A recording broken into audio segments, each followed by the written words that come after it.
ओम श्री गणेशाय नमः। राधे राधे। वैशाख मातम 12वां अध्याय। यम बोला, हे शंभो ब्राह्मण, मेरी बात सुनो। मेरा लोप हो गया। मैं मरने से भी अपने पद के खंडन को अधिक मानता हूँ। हे कमलासन, अपने स्वामी के यहाँ रहकर उसके नियुक्त किए कार्य को जो नहीं करता है वह घुन बनता है। जो बिना कार्य खाता है तिर्यक योनि में जा 300 कल्प तक नरक भोगता है। जो निष्प्रय होकर अपने स्वामी का काम पूरा नहीं करता है वह घोर नरक भोग कर कों की योनि पाता है। जो अपने कार्य में तत्पर रहकर स्वामी के कार्य को बिगाड़ देता है वह 300 कल्प तक चूहे की योनि पाता है। जो कार्य करने की सामर्थ्य होने पर भी घर रह जाता है वह बिल्ली की योनि पाता है। सो हे देव, मैं आपकी आज्ञा अनुसार प्रजा के धर्म का साधन करता हूँ और उनके कर्मानुसार पुण्य और पाप कर्म को धर्मशास्त्र के जानने वाले मुनियों द्वारा भली भांति विचार कर कल्प के आदि वर्तमान में जो यातना होती हैं वो मैं देता हूँ। हे प्रभु, अब मैं आपके नियोग में को करने में समर्थ नहीं हूँ, क्योंकि कीर्तिमान राजा ने पृथ्वी से अपना नियोग उखाड़ दिया है।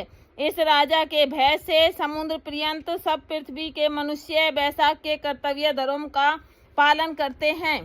प्रजा ने सब पितृश्वरों की पूजा, अग्निष्टोमादि यज्ञ, तीर्थ यज्ञ आदि सब शुभ कर्म, सांख्य योग, प्राणायाम करना, होम और स्वास्थ्य का नाम लेना तक छोड़ दिया और अनेक प्रकार के पाप करने पर भी उनके वंश के माता पिता के वंश के व ससुर तक के वंश के 26 पीढ़ियों तक के पितृश्वर सब पापों से मुक्त होकर दिव्य देह धारण कर मेरा मार्ग छोड़कर विष्णु लोक में हरि भगवान के पास चले जाते हैं। अतः अब इस काम पर मुझको रखने की आवश्यकता नहीं है।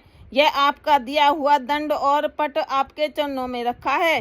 हे ब्राह्मण, जो अनेकों तीर्थ स्थान से दान, तप, व्रत करने से, अनेक प्रकार के धर्माचरण करने से, प्रयास में पतन होने, रन में मरने से, यज्ञादि करने से देवगति नहीं मिलती है।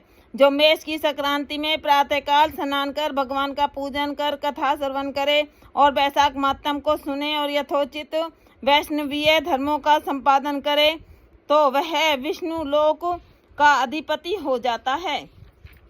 राजा की आज्ञा से वैशाख के कर्मों को कर सभी मनुष्य बैकुंठ को चले जाते हैं। यह राजा मेरा तथा आपका परम शत्रु है। हे जगतपते, इस राजा का निग्रह करना उचित है। यदि हम उसकी अपेक्षा कर देंगे तो केवल विष्णु भगवान के चरणों का आश्रय लेकर वह राजा इस संपूर्ण लोक को बैकुंठ में ले जाएगा, इसमें संदेह नहीं। इसी कीर्तिमान राजा ने मेरी लिपि दूर कर दी है, ऐसा किसी क्षत्रिय ने आज तक नहीं किया।